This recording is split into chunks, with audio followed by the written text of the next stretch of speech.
kind of like the strategy, Zoe, you took early on. You told Kurt, you're like, maybe let's break it down a little bit. But I do want to know, for both of you, how do you? I feel like automatically duos have targets on their backs within this game. So how did you both kind of approach looking out for each other, but at the same time not causing too much attention to be brought on yourselves? Mm. Yeah, I think, like, honestly, that kind of happened naturally just because being in such close quarters with my dad, I'm gonna need a break from him. So I was able to go off with my friends, make my own connections, my own alliances, and he was able to do the same. But we're gonna have that unbreakable bond no matter what. Mhm. And I think that way, like talking to different groups, you're able to hear more things, see more things, and we are able to kind of report back to each other. Yeah, yeah, yeah. Kurt, what about you? My so my idea and my strategy was not 100% obviously Zoe's idea and strategy. So making them come together, and I realized Zoe wanted to control me for her strategy. I wanted to control her for my strategy. And that, I guess, worked for our favor. Hmm. And separating her going to make her own friends, me going and making friends with hopefully everybody, um, was worked out great. And because then people got to know us individually. Yeah. Um, I mean, they called me dorm dad. All right. So, like, I was the dad to all the younger players, right? Hmm. And so I wasn't just Zoe's dad. It wasn't just Zoe and Kurt, right? And Yeah. we tried to dumb that down so we weren't such a target. Yeah. You're naturally going to be a target. Like the twins were a big target, Hmm. right? And they didn't separate as much as Zoe and I did. And Hmm. so I think we just try to play that down a lot. Yeah, yeah, yeah.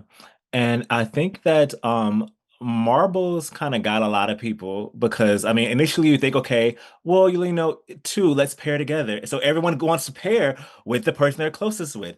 I wanted to know if there was an event where you knew that you would be paired for marbles, would you still pair together? Because there's an idea that, if you didn't pair together, that each of you could a chance that both of you could go home. But if you did pair together, it would be sad to go against each other, but that would ensure that at least one of you made it.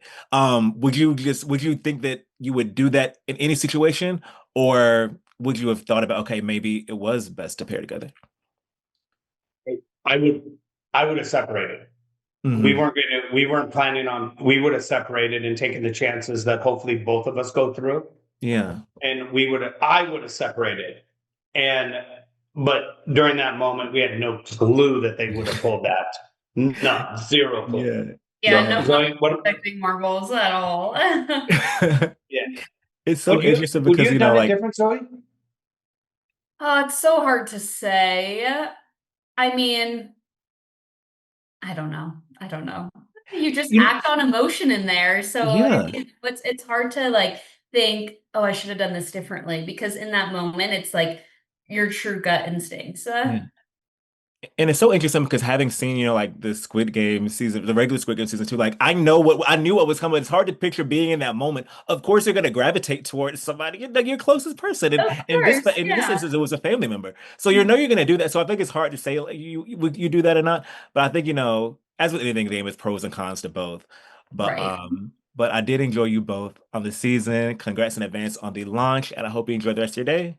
Thank you Oh, so much. thank you. Thank You. you. Have a good one. Thank I you. myself to be a connoisseur of social game shows such as like, Big Brother, Survivor, Traders. And I think that this season has some of the most wildest lies that I've seen people tell on reality TV. It's like crazy. So how did it feel for you to have one of your best friends within the game tell you that, hey, what I told everybody, and probably one of the wildest lies of the game is something I said that was true was not true. I felt like we kind of saw you in that moment processing it in your mind, but what was it like going through that in real time for you? Yeah, so I'm a lot like you. I love reality TV. I'm a student of the game. Let's just put it that way. And Mhm. so I think the shocking news wrapped into the okay, I just made a whole scene on reality TV. Like this is really happening right now because he literally just Johnny Fairplayed me in the middle of Squid Games. And so for me, there was a couple different things going on. In my head, I was like, one, I trusted you. Mhm. Two, now I need to beat you. And three, you're lying about something that I'm literally fighting for right now. And Yeah. so, in my opinion of Eric, it's like, okay, he played the game the way he wanted to play, and it was his strategy. Would it be a strategy that I chose? Absolutely not. But it was the way he wanted to play. And so for me, I was like, okay, now I need to wrap my head around all of this right now with these cameras rolling. So I'm not entirely sure what I said, and I'm not entirely sure how it got played out. But I will tell you that it lit a fire under my ass, and I was definitely like, "No, I'm going to send you home. This is going to be your karma." Yeah. Hand it You to know, you. like like the memes of like people who have like math equations above their heads. Yeah. That's how that's how you looked at that moment. You're like, wait, let me put this With together. the man looking in the Yes, yes, absolutely, absolutely. And Faith, for you, I enjoyed just hearing so much about your story. You're very candid about your upbringing and things that you've been through. And I want to know specifically more about it because you touched on a little bit in the show, but more about how just your life story kind of impacted the way that you decided to show up within the game. My life story just the way I got through the game, we don't know what people are going through. You don't know their struggles, you don't know their Mhm. successes. And so I believe people deserve to be treated with respect. You got to give them the benefit of the doubt. I try to the golden rule, treat people how you'd want to be treated. It was a high stress time. People were acting outside of their character, and I would try to be like, you know what? After they're heated, let's see how they act. Like just the way that I was raised, the empathy that was instilled in me, the acceptance, I think is the reason that I am who I am and the reason that my social connections got me as far as they did in the game. Yeah, that's amazing. That's amazing. And Thank you. Claire, for you, I think that one of the most polarizing contestants this season was probably Isaiah. And you ended up being the person that kind of, was able to take him out. Did you think in that moment, wow, am I about to like end the game for a power player? What was going through your mind at the time? Because I thought that was probably one of the biggest moves of the season. Even though you didn't make it to the finals, but it was such a big move. Yeah, so I just start by saying I did not want to have to send anyone home. And I know it sounds silly because this is Squid Game, only one person can win. But going Mhm. into it, I was thinking, all right, if I beat someone in a competition, that's one thing. But having to single-handedly pluck someone from the game and end their journey was Yeah. just so hard. And it was not something I wanted to do at all. Um, but I don't know if they show this, but basically, wasn't even going to send Isaiah home at No, all. yes, I was we going do to we do send, see that. We do see that. yeah, It's I we actually see had my like mind set on something we see a else. certain scenario that may happen like before that day, then that morning comes and just like there's a new target. Yeah, no, that conversation he had with me. First of all, I hadn't even fully opened my eyes. I literally just woke up and he sits, so I'm going to look crazy, by the way. But he sits on my bed and starts going on, or on the bed across from me, and goes on and on about how he's here for himself. He doesn't really care about anyone else. And he's done, kind of playing a social game. And I'm like, hello, dude, I have an elimination coin. And so Yeah. that kind of just woke it up in my mind. Okay, like I need to be smart about this decision. I can't just pick the first person that comes to my mind because I don't know them. I actually need to start thinking about myself, what would make me go further in the game and what will Yeah. also protect my alliances. Well, thank you three so much for chatting with me. Congrats in advance on the launch of this season, and I hope you enjoy the rest of your day. Thank Thank you. you, Thank Trey. you, you too. I think you two, out of both seasons of Squid Game, The Challenge, I think that you two may have had the biggest target on your backs from like literally day one. Not only Yeah. do strong duos typically become targets, but strong duos who are also, competition threats as well. So I want to know for both of you, was there any point in the game that you felt safe? Because I'm interested to know at any point did you feel like, okay, we can make it, or did you always feel like you were just in danger? Do you know what it is? So obviously, most of the time I felt in danger from the get go, even walking into the dorms. But as soon as we played the game, the pressing button, and my team won, I felt like I had support. So that was the one time where I felt like, do you know what? I feel like I've got a good alliance. People kind of see like, the good part that I did help in, getting people through to the first round. So I did feel safe in that section. But as soon as, Yeah, as soon as he had to get 3 people out, I was not safe. I didn't feel safe through the whole time. The fact that I had a blue badge and everyone had an X, that even if someone doesn't even have a target, they're just going to think, oh, we might as well just go for him because he's got a different. So I basically was stressed the whole time. There's no way I felt safe at one point. I can see that. And I'm interested to know also just like how do you even like process the thought of a social game? Because I feel like when you are kind of a threat in the game, it's like if you don't say anything to a lot of people, people are going to find issue with that. If you speak a lot to a lot of people, they're also like, why are they talking to a lot of people? So how do you think you both are able to, as best as you can, have a decent social game enough to get you by through in between the challenges?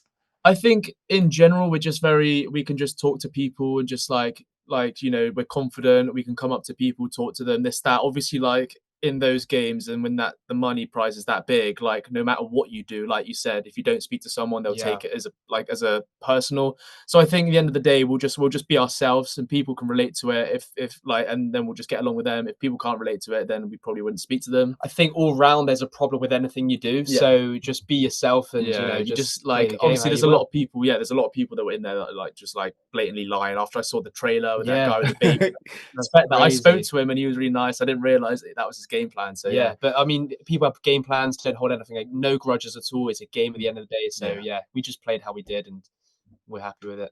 Listen, I love social strategy games, anything from like Big Brother to Traders to like Survivor. When I tell you, this season of Squid Game The Challenge may have the most lies that I've seen told in a reality TV show. I was like, I've never, and I like as many years I watch reality TV, I've never seen the amount of lies in a competition game as this season. It's like it has to be like next level. But lastly, I want to ask you both if this game was like if it didn't have some of the social aspects, such as somebody being voted out, one or the other, do you think you all would have been able to make it farther if it was more just like the challenges themselves outside of things such as votes, outside of things such as the social aspect? Do you think you would have been able to make it farther? Yeah, of course. So we play games all the time outside of Squid Games and stuff. We're quite athletic and competitive play games as well all the time. We got a list of like a tournament list, the Gibson tournament list, where we have like bowling and stuff. So we put our names there. So I think if it was just for the games, we could have done very well because we're used to it and we're used to being under pressure. So I think I would have a lot of confidence in getting far if it was just a physical game side, 100%. And that I think we would have got way further because obviously we got out on the voting and the handcuff and stuff. So that for us is just frustrating that we didn't get our full potential in the games, basically. Yeah. Congratulations for as far as you did make it within the game. You made it pretty far. How did it feel to get almost to the finals and then to be sniped out of the competition at such a last minute, like really right at the end? How did that feel? How did it process making it so far to just not get all the way? Oh yeah, you know what? It was really hard because you are so close. But do you know what? In all honesty, I don't think I knew how close I was. Like that sounds really weird because I know that there was obviously 6 of us and then 5 left, but we didn't know whether how many games there were left to play, whether it would be final 3. So I still think even at that point I wasn't sure how much further I had to go. I think losing in that game was annoying because it was just a game of shuffleboard, which I need to obviously practice. I was so bad at it. But if I had to lose to anybody, I'm glad that I lost to Trinity because he was like a friend, and it felt it felt okay that he beat me, if that makes sense. Like I would have hated to have lost to anybody else. And I think it is that thing that I had something really exciting to go home for, which was my family. So trying to put a positive spin on it, like it was devastating and I was so close and yet so far, but I had so much to look forward to kind of coming out. And I was proud of myself. I thought I would be going home on day 1. So to get to the final 6, I was just like, this is amazing. Yeah. And I feel like it's hard to like even while you're in the moment think about how there are hundreds of people here and somehow making because I think the contestants dwindle so quickly. Like if it's like in bulk, so you don't really realize like, wow, I did outlast so many people. So I think it's actually crazy to put that into perspective. But speaking of relationships with the other contestants. My jaw dropped when Steven said that, oh, I am actually a millionaire poker player. Yeah, so did How mine. did you how did you feel in that moment when you learned that, especially knowing like, you know, people are there for different things, but Yeah. to know like, people, such as you or such as any other players who may be there for different reasons, how did it feel ultimately knowing that someone who's already have money made it that far? Yeah, well, do you know what? Everyone had their reasons for being there. Some people already knew who he was. I think kind of like the moment that he told me, I was like, wow, that Yeah. that is amazing. But he had a right to be there just like everybody else. And, I think other people were there. I had one person say they were there to get a Tesla charger, so you're kind of like everyone is up for playing the game and doing their own thing. And he was rightfully there because he'd played the games, he'd done what he needed to do. I mean, I guess what I hope is that obviously we had such a great friendship, and him hitting Mhm. me with that he might at some point donate some of his, card game winnings to the charity, or something like that. No, I'm joking, Stephen, if you watch this. But I kind of was like, it is what it is. It's Yeah. anyone's game and it's fair game. Yeah. You know what? Steven's gonna watch this interview and he's gonna come with the idea to like donate some of That's the what I'm poker earnings to hoping. charity. Or That's whoever the winner is as yeah, well does yeah, the same thing. That's what I'm yeah. hoping. That's what they're gonna do. Well, thank you so much, Kate, for chatting with me and enjoy the rest of your day. Thank you. Take care. Have Thank a good you. day. You were probably socially probably the one of the most liked players in the game up until your elimination. I'm on to know like how did it feel to have so many of your fellow players um rally around you during pivotal moments in the game when you definitely needed boosts like that the most? It was really nice. I mean, like I'm a person that's had a history of like being the uncool kid, bullied, all that stuff. So like it was really nice to like my big thing in the game was I was not going to think about money or anything until I got like top 30. Because I'm like I want to make friends. I want to have a good social time with this because I know that's my strength. Not like use like in a malicious way, just a factual way. So Yeah. like when it came to like times when people actually stuck up for me or whatever, it was honestly really moving and very endearing. And so really like I'm so lucky with the friends I made during the process, and the experience I had was like as amazing as it was because of these people. And like Yeah. I'm really thankful. Like I honestly do think I had a really high chance of winning, even though I got out like in like 100th place. Like I feel like I was like a 5% chance of winning when I got out, if that makes sense. Yeah, yeah. I always think that people kind of underestimate the amount of time that you can have bonds with people when you're in like such a contained environment. Yeah. I feel like time is accelerating at a different speed of time than in a normal situation. So I feel like people don't really understand that you're actually playing a game like that. Yeah, August is a person I bonded with so fast, a player 111. Like we realized we were brothers without being brothers like on day two. Like Mm. it's absurd how quick we are like, oh wait, we're related, but we're not related. Like Mhm. we've only gotten closer since. Yeah, yeah, that's amazing. That's amazing. And Viper, for you, honestly, anytime something seemed off with any other player, I feel like you were the first person to clock it. You were like, okay, like, why are they acting like that? Like, what are they doing? Like, it felt like that the entire time you were on screen. So, did you have in mind to be able to be like, I guess, like, extra alert about people who may be lying, who may be putting on a front, who may be exaggerating about certain things. Did you have that in mind when you initially went into the game? I mean, I think that's just kind of who I am as a person. I think that like my day to day, I'm like around a lot of people. I work in fitness as a group fitness instructor. I'm a DJ. So I'm just naturally face to face with such a volume of people that I can clock tea like that. So I knew that going into the game that would work into my favor. And lo and behold, it did Yeah. until catch came around. But yeah, I don't know. I'm also just like, I don't really have time for people to lead with dishonesty or just Mm, like I don't know. I don't like that sort of chaotic yeah, vibe. Like yeah, be honest, be truthful, have integrity because to me I can spot that from a mile away when you're not being genuine. yeah. And I'll call it like I see it in real time too. So, yeah, like that's just who I am outside of the game, in the game, that's just me. Yeah. And I think Mark, you kind of mentioned this earlier, but Viper, for you, like, do you also think that if this wasn't a challenge such as catch, where there was like a different component, not just a social component, but also kind of like the game aspect too, do you think you would have been able to make it further with your social game?